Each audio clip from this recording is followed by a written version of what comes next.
Bienvenue, bonjour, bonjour, je vous laisse vous installer, on va commencer dans quelques instants. N'hésitez pas à descendre, hein, la salle est très belle, elle est très grande aussi, donc pour que ça soit un peu plus chaleureux et qu'on se voit, n'hésitez pas à descendre, même si c'est toujours agréable de prendre de la hauteur, mais là la salle est vraiment quand même très grande.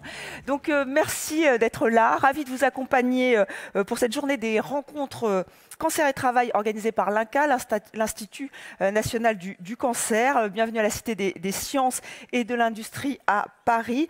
Nous allons donc revenir sur un thème finalement très intéressant et qui reste sensible, voire tabou, vivre et travailler avec un cancer. Alors des dispositifs sont en place, évidemment. Ils sont parfois complexes, ils sont parfois peu connus et justement, nous sommes là tout au long de cette journée pour vous les présenter, ces dispositifs, pour voir comment on peut les améliorer.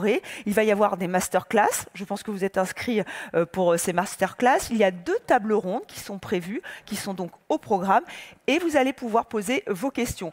Je pense que vous avez peut-être remarqué les QR codes qui sont installés un peu partout, alors aussi derrière les fauteuils. Vous prenez votre téléphone portable que vous devez tous avoir en main et vous pouvez flasher et vous poserez des questions. Je vais essayer de poser toutes les questions que vous nous posez à nos intervenants et intervenantes. Et vous qui nous regardez en streaming, vous pouvez aussi interagir puisqu'à droite de votre écran, vous voyez, il y a un espace de dialogue. Donc n'hésitez pas, là aussi, posez vos questions. Nous sommes vraiment là et c'est vraiment l'esprit de ces rencontres de l'INCa, c'est de pouvoir répondre à toutes les questions que vous posez. Nous avons des intervenants qui seront tout à fait à même de répondre à ces questions. Alors encore un dernier point, vous êtes peut-être inscrit pour visiter l'exposition cancer qui se tient ici même. Ce sera en fin de journée, donc voilà, ça sera pour clôturer cette journée, clôturer ces rencontres de l'INCa. Et je vais vous demander d'accueillir notre hôte, Bruno Macquart, président d'Univers Science. Voilà, il est avec nous, si vous voulez bien l'applaudir, merci.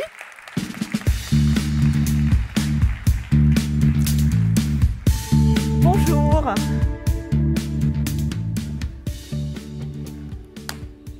Mesdames, Messieurs, Monsieur le Président, je suis heureux de vous accueillir ce matin à la Cité des sciences et de l'industrie.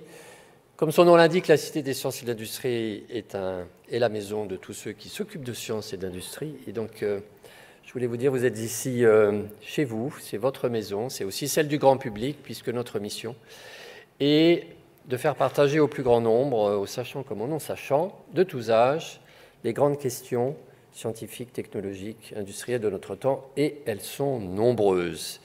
Évidemment, le cancer est un thème qui résonne fortement avec nos préoccupations, encore une fois dans cette maison, Cité des sciences et de l'industrie, qui, avec le Palais de la Découverte, qui est en travaux, forme la maison qu'on appelle Univers Science. Alors, comme vous le savez sans doute, nous accueillons une exposition que nous avons co-inventée, co-produite, co-réalisée avec l'INCa. Je voudrais redire ici devant vous la gratitude qui est celle de nos équipes envers cette belle maison qui est l'Institut national du cancer, et tout particulièrement son directeur de la recherche, Alain Echen, qui a assumé la tâche lourde, qu'il a brillamment exécutée, d'être le commissaire scientifique de cette exposition. Alors, ce n'est pas à vous que je vais raconter ou expliquer que le cancer fait peur.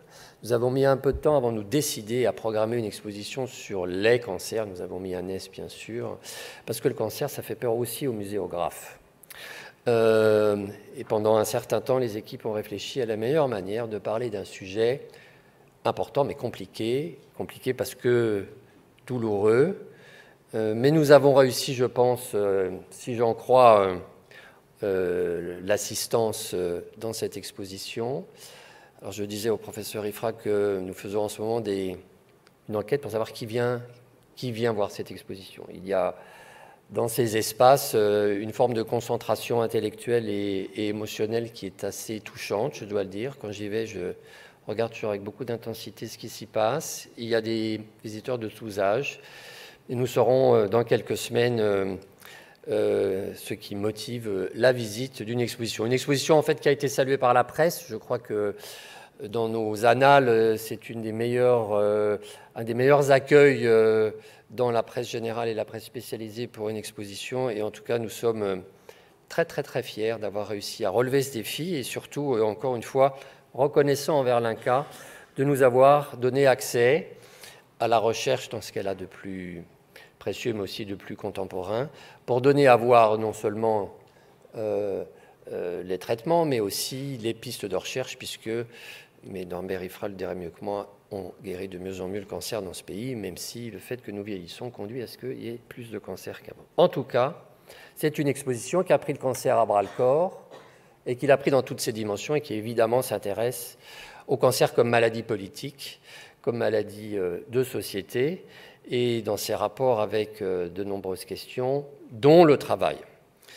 C'est sans doute un domaine dans lequel les pouvoirs publics ont investi récemment avec beaucoup d'énergie. Nous avons nous-mêmes, en tant qu'employeurs, nous avons 1000 salariés dans cette maison, décidé d'adhérer à la charte de l'INCa, cancer et travail, pour, dans nos activités quotidiennes vis-à-vis de nos salariés, être capables aussi d'être plus accueillants pour ceux qui sont frappés ou qui l'ont été par cette maladie. Évidemment, sur 1000 personnes, vous imaginez que nous avons forcément des salariés qui subissent cette maladie. Une dernière chose avant de laisser cette journée véritablement commencer, c'est vous dire que nous accueillons des associations pendant les vacances scolaires au sein de l'exposition qui sont à la disposition des visiteurs, qui d'ailleurs en profitent beaucoup.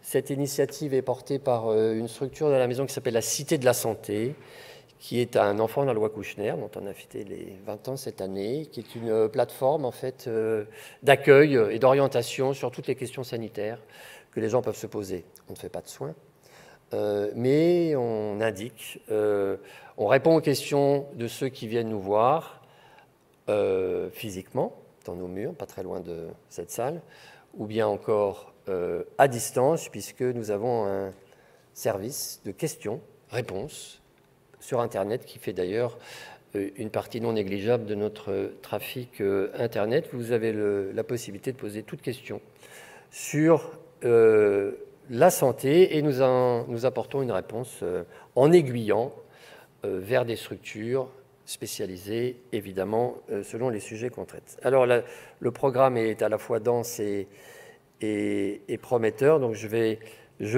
m'arrêter là, mais encore une fois, merci à l'INCa, je ne le dirai jamais assez. Merci à l'INCa, merci à la recherche française, et merci à toutes celles et tous ceux qui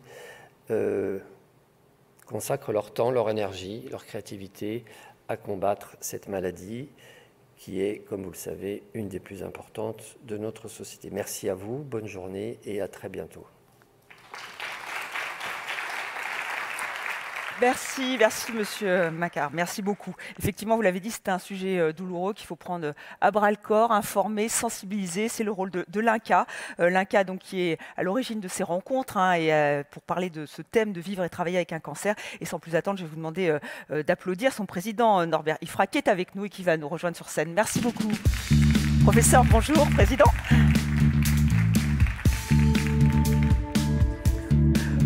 Vous allez bien ?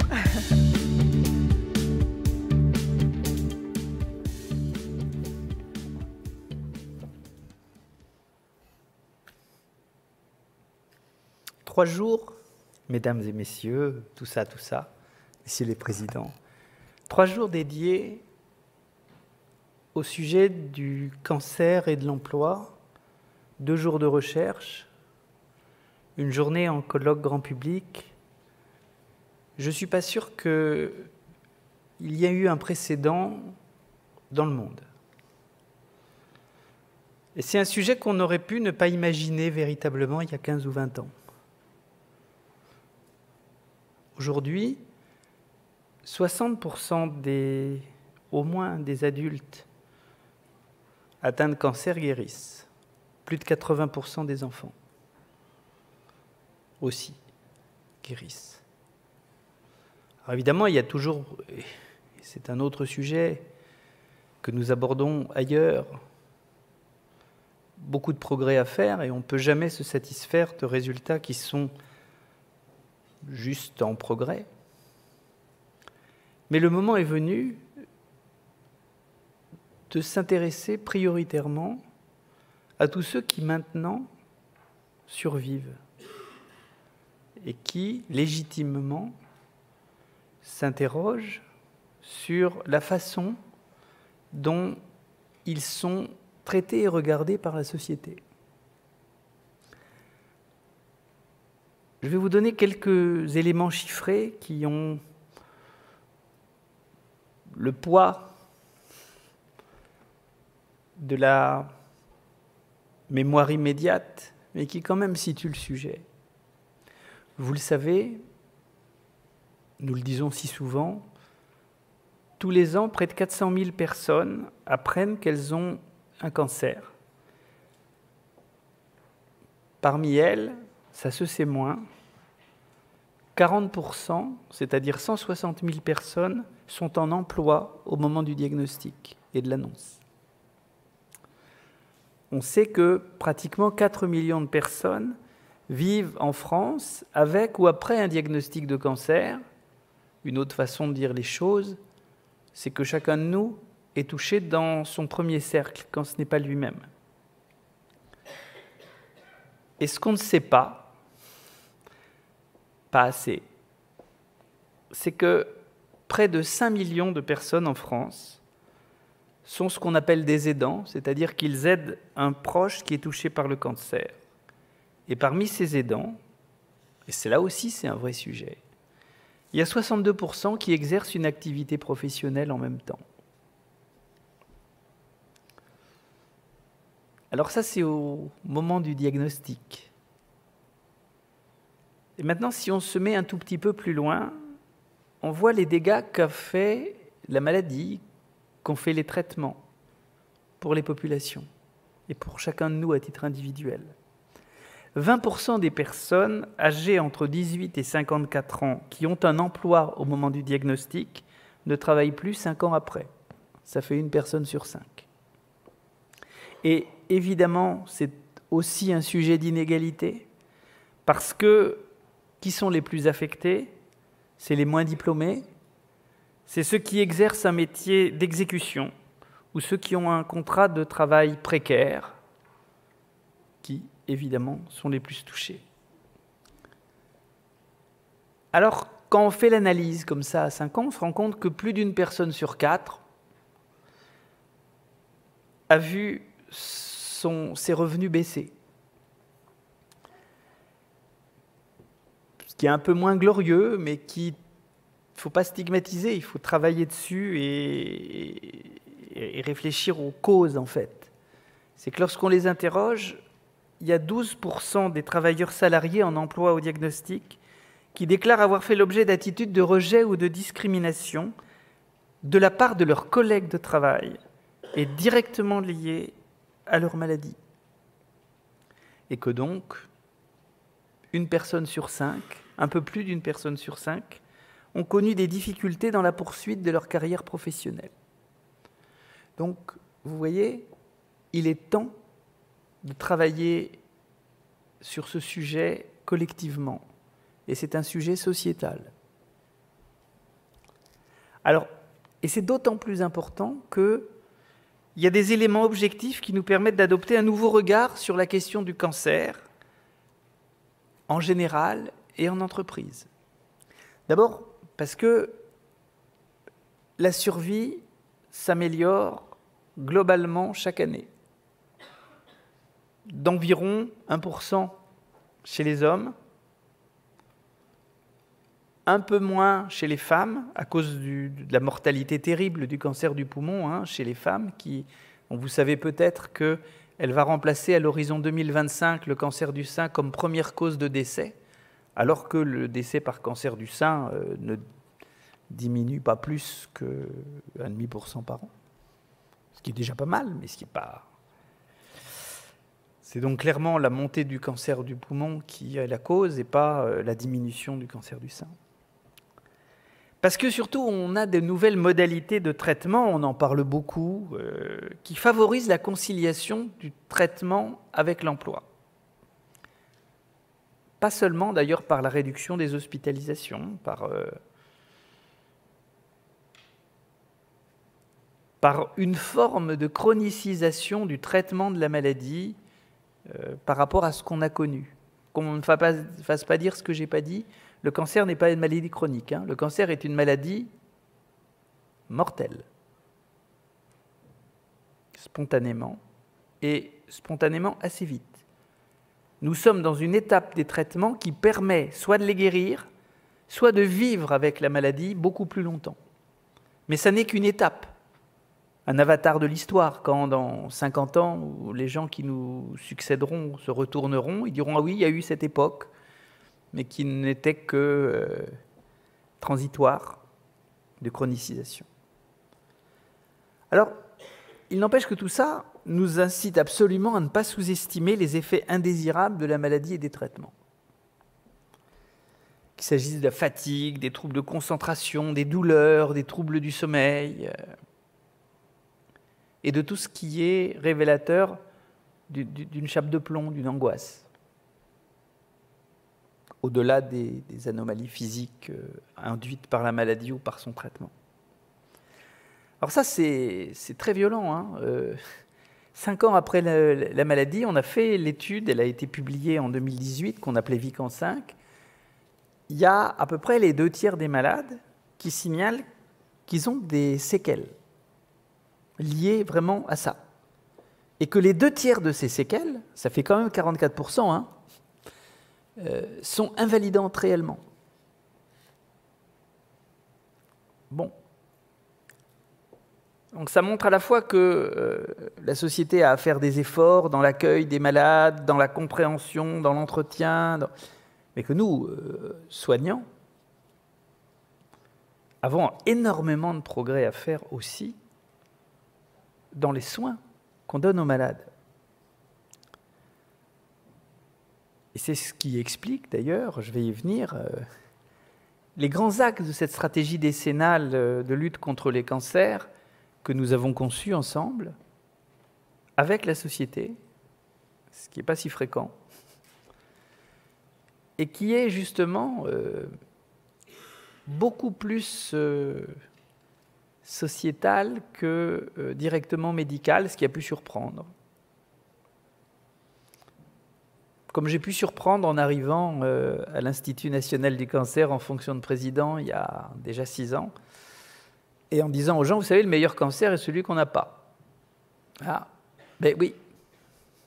Et que donc, le sujet de prévention est un sujet majeur. Toutes les préventions, incluant bien entendu la vaccination, les dépistages. Techniquement, le dépistage, c'est de la prévention secondaire. C'est de la prévention. Et donc, le sujet d'aujourd'hui, c'est vraiment l'amélioration de la qualité de vie et la conciliation de la maladie et de l'emploi. Et quand je vous disais qu'il ne faut pas stigmatiser les collègues de travail de ces gens atteints de maladies, qui ne savent pas comment se comporter vis-à-vis d'eux, qui ont des informations souvent sorties des réseaux sociaux avec toute la compétence et toute la qualité scientifique des réseaux sociaux, hein,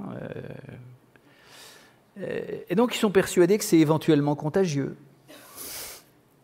Ben, bien sûr. Et donc on évite pestiférer. Que les séquelles vont faire qu'ils vont moins travailler, donc que leur charge de travail individuelle va s'accroître. Il ne faut pas méconnaître le stress et l'individualisme d'une société qui pousse à l'individualisme. Alors c'est clair que le maintien d'une activité professionnelle est obligatoire pour l'amélioration globale de la qualité de vie. Je passe pudiquement sur l'impact de la maladie sur la situation financière. En fait, il est majeur. On parle toujours du reste à charge qui est lourd individuellement parfois, mais qui est anecdotique quand on se compare aux autres pays du monde, mais enfin qui est quand même un problème. Dans une société comme la nôtre, très protectrice C'est quand même un sujet. Et en plus, la diminution, la dégradation de la situation financière individuelle retentit évidemment sur la capacité à faire face. Alors c'est pour ça qu'il y a 3 objectifs. C'est évidemment de sensibiliser les professionnels de santé pour que cette question de l'emploi soit abordée tôt avec les malades, y compris pour qu'ils disent qu'ils ne le souhaitent pas, mais qu'elle soit abordée. Il faut aussi mieux faire connaître collectivement les aides et dispositifs d'accompagnement qui existent, mais qu'on connaît ou pas, ou qu'on a le temps ou pas d'expliquer, ce qui est un problème. Alors, c'est d'autant plus un problème, imaginez, au moment où le ciel vous tombe sur la tête, en gros, on sait que tout ce qu'on va vous dire à la première consultation d'annonce, et presque tout, passe par pertes et profits. C'est pour ça qu'on a conçu un dispositif d'annonce, c'est pour pratiquer la répétition de l'information jusqu'à ce que, non pas on soit fier ou sûr d'avoir tout dit, mais jusqu'à ce qu'on soit sûr que les gens aient compris, eux et leur entourage, pour s'entraider. Il n'empêche que ces dispositifs, ils existent. Il faut qu'on aide à y recourir, mais il faut surtout qu'on aide à les faire évoluer. Ils ont le grand mérite d'exister, mais ils sont encore perfectibles. Et pour ça, les entreprises doivent être soutenues aussi, parce qu'elles ont une partie de la clé, elles ont une partie des solutions, et pour favoriser le maintien, et pour favoriser le retour en emploi de leurs collaborateurs malades, tout en gardant des conditions optimales de performance, et ça n'est pas impossible. Et puis, c'est un champ d'expérimentation. Une bonne idée, c'est une idée géniale tant qu'on ne l'a pas confrontée à l'épreuve de la réalité. Vous le savez. C'est génial, il n'y a aucun défaut. D'ailleurs, elle ne peut pas avoir de défaut puisqu'elle est née dans notre cerveau, vous voyez. Puis après... Après, on voit. Et c'est pour ça que vraiment, je reviens dessus, l'axe 1, le premier, et c'est très symbolique, de la stratégie décennale, ça a été d'améliorer la prévention. C'est une façon un petit peu plus politiquement correcte d'écrire le meilleur cancer est celui qu'on n'a pas. Mais ça veut dire la même chose. Vous savez que pratiquement la moitié des cancers, la moitié aux États-Unis, pourrait être évité en agissant sur nos comportements et nos habitudes de vie. Le tabac, l'alcool, la nutrition, l'activité physique. Alors donc, évidemment, l'entreprise a un rôle à jouer là-dedans. Les entreprises sans tabac, ça existe, de la même manière qu'il y a des établissements de soins sans tabac. Un effort nutritionnel,